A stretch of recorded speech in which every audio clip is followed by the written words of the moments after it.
Mkuu wa mkoa wa Arusha Paul Christian Makonda amekutana na kamati ya kudumu ya bunge ya ardhi, maliasili na utalii leo jijini Arusha na kuwataka kuunga mkono ajenda muhimu za maendeleo zinazowasilishwa bungeni kwa ajili ya utekelezaji wa maendeleo ya mkoa huo. Miongoni mwa ajenda hizo ni mpango wa serikali ya awamu ya 6 chini ya Rais Samia Suluhu Hassan wa kujenga reli ya kisasa ya SGR kutoka mkoani Tanga hadi Arusha, pamoja na ujenzi wa bandari kavu itakayokuwa na uwezo wa kuhudumia hadi nchi za jirani za Jamhuri ya Kidemokrasia ya Kongo, DRC, Burundi, Uganda na Rwanda. Aidha, Makonda ameshukuru serikali kwa kuridhia kuanza kwa uvunaji wa madini ya magadi soda katika eneo la Ingaruka, Monduli mkoani humo. Mradi unatarajiwa kuvutia uwekezaji wa dola bilioni 1.5 za Kimarekani, huku serikali iko tayari imekwisha kutoa shilingi bilioni 14 kwa ajili ya fidia kwa wananchi walioathirika na mradi huo. Hata hivyo, ameahidi kusimamia vyema utekelezaji wake ili kuhakikisha unaleta manufaa kwa wananchi na taifa kwa ujumla. Yako mambo ambayo mtasikia bungeni ikitajwa Arusha.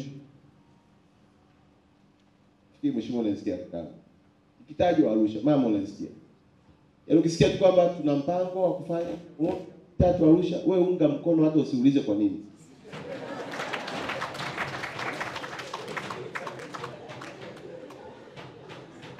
Baadaye ukiona wanauliza maswali mengi, unasema wewe nipigie simu, hebu niambie, bro, hivi hii kitu gani? Tumeshakubali huko lakini kwa sababu huko ni kwa ndugu zenu. Kwa hiyo chochote kile kitakachotajwa kuhusiana na mkoa wa Arusha kwa ajili ya budget 2025-26, waheshimiwa wabunge, naomba ungeni mkono bila kuhoji, kwa sababu nia ya Daktari Samia na wananchi wa mkoa wa Arusha ni njema kwa taifa letu. Tuna matarajio na mtasikia kwenye bunge lijalo na budget, mkoa wetu utakuwa miongoni mwa mikoa itakayokwenda kunufaika na kujengewa SGR. Kwa sababu kabla ya uwekezaji wa Daktari Samia pale Tanga, bandari ya Tanga ilikuwa ni ya 3 kwa kuingiza na kutoa mizigo kwenda nje ya nchi. Lakini Daktari Samia ameweka uwekezaji wa bilioni 400. Umeifanya bandari ya Tanga imekuwa ya 2. Na sisi watu wa Arusha tulikuwa tunapata malori 60 kwa siku yanayopita, kwa sababu hii ni shortcut ya kupeleka mizigo Kongo, Burundi, Rwanda na Uganda.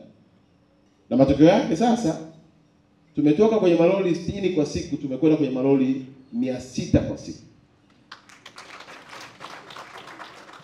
Maelekezo ya Daktari Samia si tu kwa ajili ya Arusha.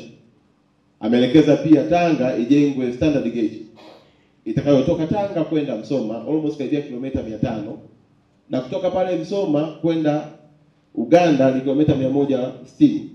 Kwa hiyo ni shortcut ni peleka mizigo Uganda kupitia Msoma kwa reli yenye viwango vya juu. Kwa hiyo waheshimiwa wabunge, mkisikia tu hilo jambo linatajiwa mle bungeni, ungeni tu mkono na sisi angalau tuingie kwenye SGR, maisha yetu yabadilike.